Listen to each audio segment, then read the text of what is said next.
Okay, we'll move on to the next topic now, which is on related objects. When I did my PhD a very long time ago, I did a large survey of radio observations of planetary nebulae. And one of the things I found that if for any reason one object looks really interesting, it always turned out to be not at the end. At that time, I just removed it from a sample, and now I thought I should have been smarter and see what I've learned from those things. So I'll give a quick overview of the lie of the land. It's not a review, it's just what we can learn from related objects. I'll talk about the intruders, the relatives and the friends, the kind of people you can expect to come to your party. And I'll talk about physical processes and evolution. These are the two things that related objects can really help us. So let's first talk about the intruders, because that is an important problem. There is no point explaining in great detail a particular planetary nebula if you don't realize it's not a planetary. We're trying then to apply the wrong tools to what we are trying to achieve. So remember, planetary nebula have a number of ways to identify them. Morphology, there are variety diagnostics. One dust is particularly important, isolation lines, but those criteria are quite hit and miss. And the original AGA catalog, which I did my radio survey from 25 years ago, had about 30% of the objects in there turned out to be misclassified. And that is far too many. And confusing its two reasons: galaxies, luminous group variables, quasars. I found an emission-line galaxy, anything you can imagine should be there, is there. And that is for planetary nebulae. If you look for post-AGB stars or protoplanetary nebula, it gets worse, because we don't have as good diagnostics for those.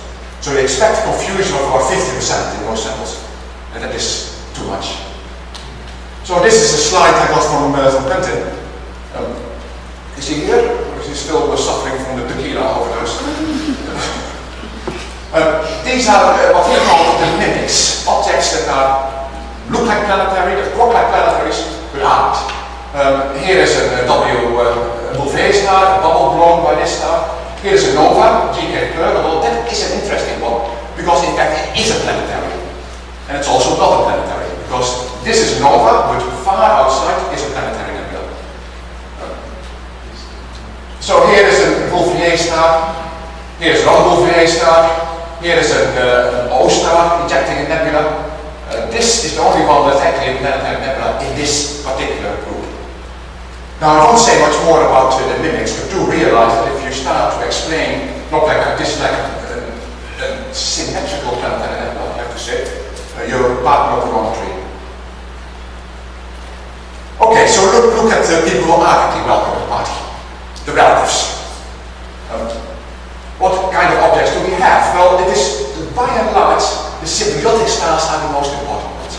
They look, for all respect, like planetary nebula and are very closely evolutionarily related. So they look like an asymmetric planetary. By the way, I don't understand the A anymore. All the objects that we see are perfectly symmetric. It's just not aesthetically symmetric. So this is what should be axisymmetric planetary nebula. But the symbiotic stars are evolutionarily related. An object like this in the future will be true again, but it is not at the moment.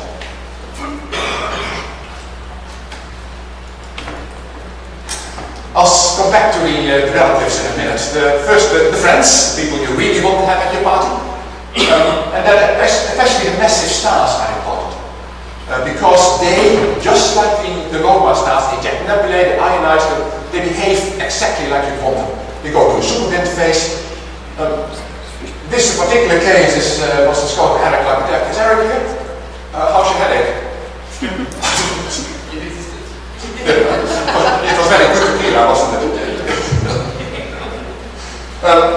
Eric, for reasons that probably have to do with too much tequila, called it a fried egg nebula. Yes, I think it looks like a fried egg. So it's a yellow supergiant. You can see evidence from multiple massless episodes, at least two, perhaps three. So this is a very important object if you want to interpret what we see for the planetary nebulae, something similar in the high mass stars. So what can we learn from the friends and the relatives? Again, I'm taking a very planetary nebula-centric view of the world. You could also ask what could they learn from us. Well, the first thing is if you look at physical processes that are going on in the shaping mechanism. And that is the angular momentum, binary interactions, kinetic fields, at your favorite ones there. derivatives extend the parameter range. So we're going to higher luminosity for high mass stars, higher angular momentum, higher mass rates perhaps. You also get lower optical depth because the stars are bigger to begin with. And so you really get larger parameter space. Binary interactions, instead of one active star, you can have two active stars, both have winds. So again, the parameter space for the physical processes gets larger. And the second point is to define your evolutionary sequences. How does a binary object from the main sequence to the final double degenerate phase evolve? We see snapshots throughout evolution of type of objects. How can we link those together? So it's for the binary sequence, but even for single star evolutions, you pick them up in different phases of the evolution. And in the, from the HB to the final white dwarf, there is the late thermal pulses, the very late thermal pulses, the fatal thermal pulses. If you wonder why it's called the very late thermal pulse, it was designed by computer. So it was not very steady name. And so you have to see which stars tie those sequences together. So both for the binary and for the single star evolution, the related objects allow you to define your sequences. So an example of the processes that you might be interested in. Clumping in the winds. This is a plot that comes from a paper by Anita Richards, published last year. It's an enormous paper, and the final important result is in figure 62. So if you ever see that paper, go straight to the end and pick out this plot. What she has done is bottom mazes found in Maya's, semi-regular variables, and red supergiants. And those bottom mazes are always found in clumps in the outflow. And she is, oh, quite planted. You've already gone through your slide. The stellar radius is plotted over here, and the cloud size is plotted over here, and there's almost a one-to-one correspondence. Well, with some scatter, and if you didn't have those plots, the correlation will be so great. But typically, the clump size and the star size are the same. That tells you something about how those clumps form. By the way, those clumps can not be the condensations that you see far out in the shells of that planet. So the fact that this shows clump size and stellar radius directly comes from increasing your parameter range. Jet formation. Now I should have put lots of pretty pictures in there, but you've seen them already. Now jet formation is seen as so many different types of objects, it's almost embarrassing. Any star that doesn't have a jet will have to do some explaining to do.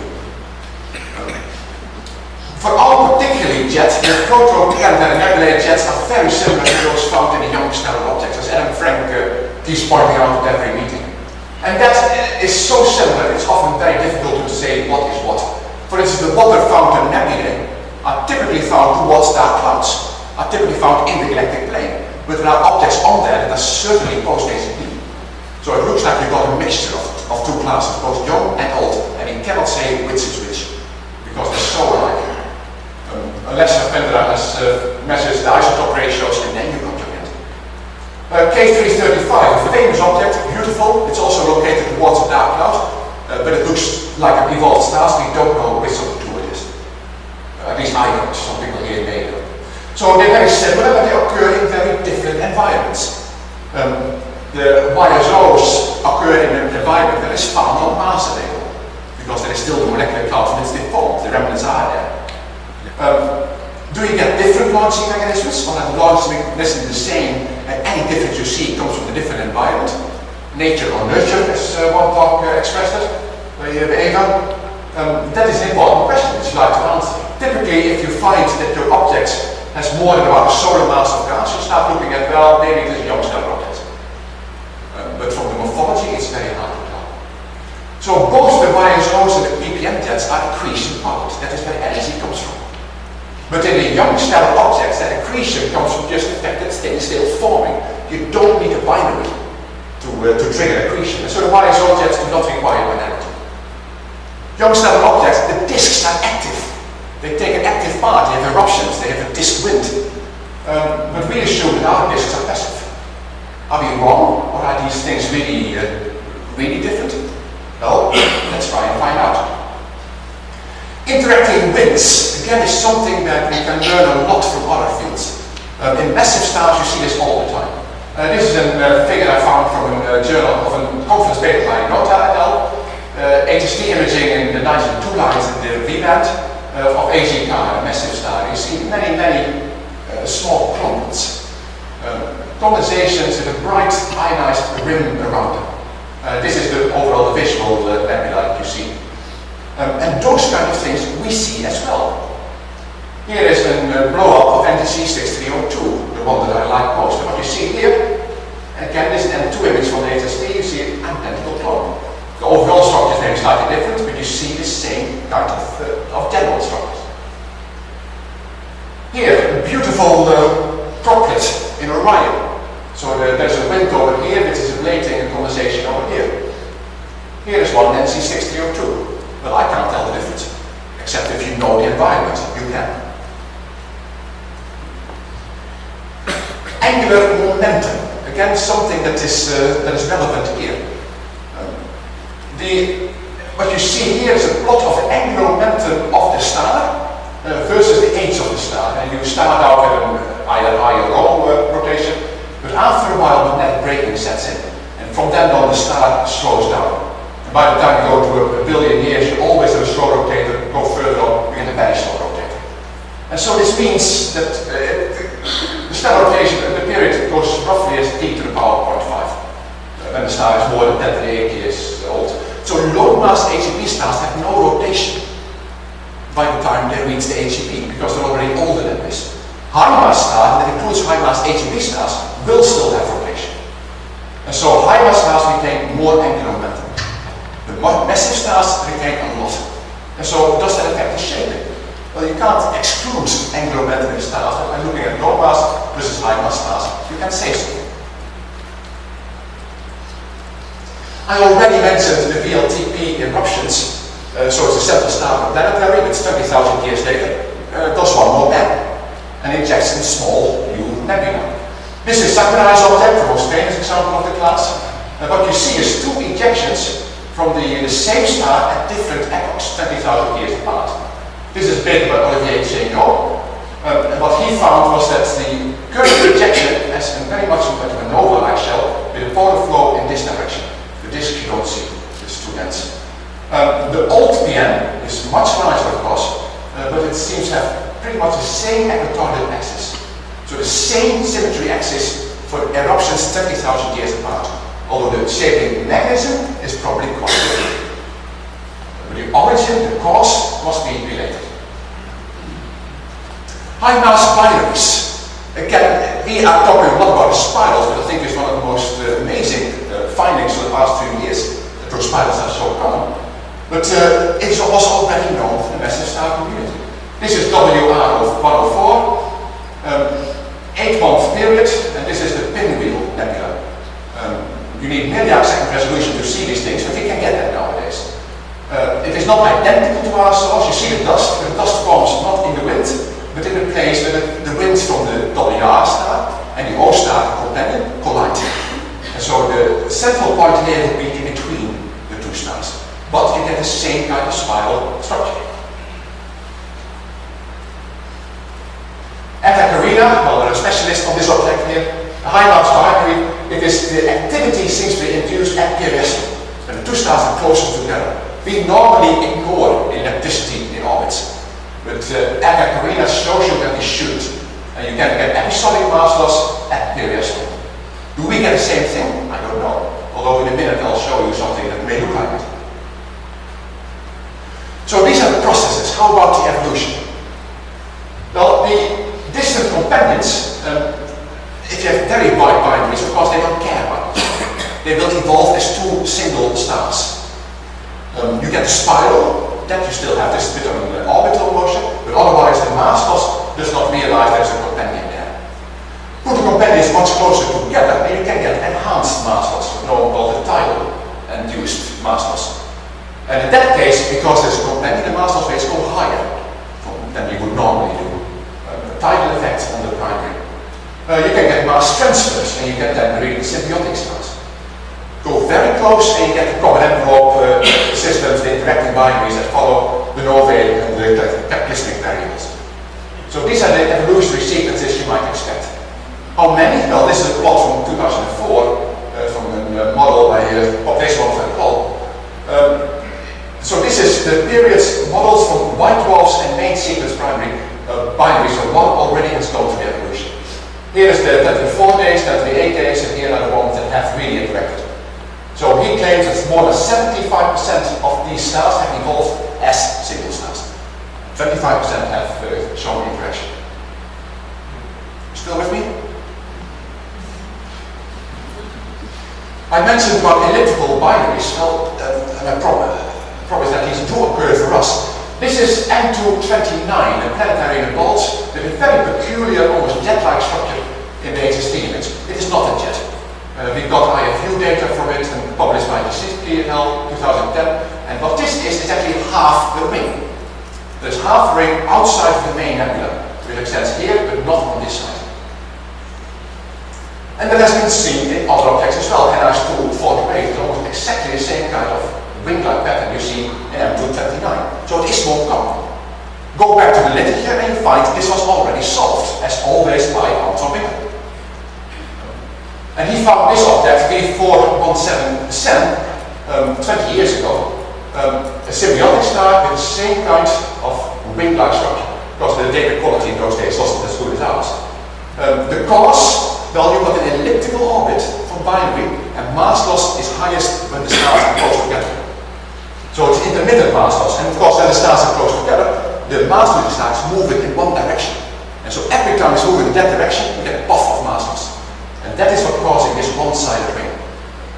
Later on, the new nebula is symmetric. That means that this intermittent mass loss gets superseded by continuous mass loss. So the onset of mass loss is intermittent. After that, you get continuous mass loss. And given that we have three of these objects, I think it's a fairly common system. Symbiotic stars, I've already mentioned that. You've got two types, S-types, where you've got a red giant and a white dwarf interacting. It's normally a white dwarf. Periods of 200 days plus. You've got the dusty types, where you've got a minor variable and white dwarf, much longer periods. The white dwarf has luminosities of around 10 to the 3 solar luminosities. It is hydrogen burning from the accreted material from the companion. And so this is an active white dwarf. For all expect, this could have been a post-HMV star. It has the right luminosity and a high temperature. These systems show lots of things. It shows mass transfer. It shows flickering from the accretion disk around the white dwarf. So at the minute time scale, you see changes. Pulsations from the mass-losing star. You get eruptions. Every now and then the thing goes bang. These are very, very active systems. And very closely related to us, as was pointed out by many people, including Arietta et al. 2005. They looked at M192, an object already mentioned here. It's a post-HMV, there's a disk, there's an outflow, an F2 supergiant, and a white dwarf at the center. I call this the tulip nebula, based on my Dutch roots. It really looks like a beautiful tulip. Arietta et al. Pointed out that the spectrum is almost identical to a well-known symbiotic system, WC560. This is an M4 supergiant and a white dwarf. Well, M4 supergiant evolved a bit longer because post-HMV, it will become an F2 supergiant. And so this object could very quickly evolve into this object. So the symbiotic stars can evolve directly into our post-HMV stars, if they're not careful. But different evolutionary tracks have different biases in their evolution. So on the AGP, for instance, you do not expect to see common envelope systems. Certainly the thermal pulsing AGP, they never get that far. Because once the common envelope forms, the star evolution just stops. And things go off the AGP, envelopes get ejected. So don't look for CE systems along your AGP population. They're not there. The post-AGP stars, if you identify them as stars that look nice but are not, like planetaries but are not ionized, well, then you will not find the symbiotics. They skip this phase because they are pre-ionized. There is an ionizing white dwarf in there. As the mass-losing star leaves the AGP, of course the white dwarf will begin to turn off, but it will take some time. So the symbiotics skip this phase, the common envelopes may evolve extremely fast with in years. And of course, the post-HMV, the common envelopes are still in a common envelope. So again, you wouldn't see them. Planetary nebulae, for single stars, you don't see low mass and high mass stars. Why? The low mass stars evolve too slowly, so that's called a lazy PM. The high mass stars are too fast, and so they're through before you notice it. And so each of these three traces different parts of the evolution sequences. speed revolution and the starting point for the post-ACP PM phase differs for each evolutionary channel. You have to realize that if you try to tie the HB to the post-ACP PM, maybe the same stars, but not quite. So if you want to match the binary sequences, you should match for each phase the binary parameters, distance, mass ratios, morphologies, and the evolutionary speed. And that at the moment has not been possible to do. In the symbiotics, I think, form an important part of the solution there. But the solution lies on the HCP. And so part of this session will be on HCP stars. We have to find the binaries on the asymptotic diagram. I want to end with one peculiar thing that shows directly the interaction between two different fields.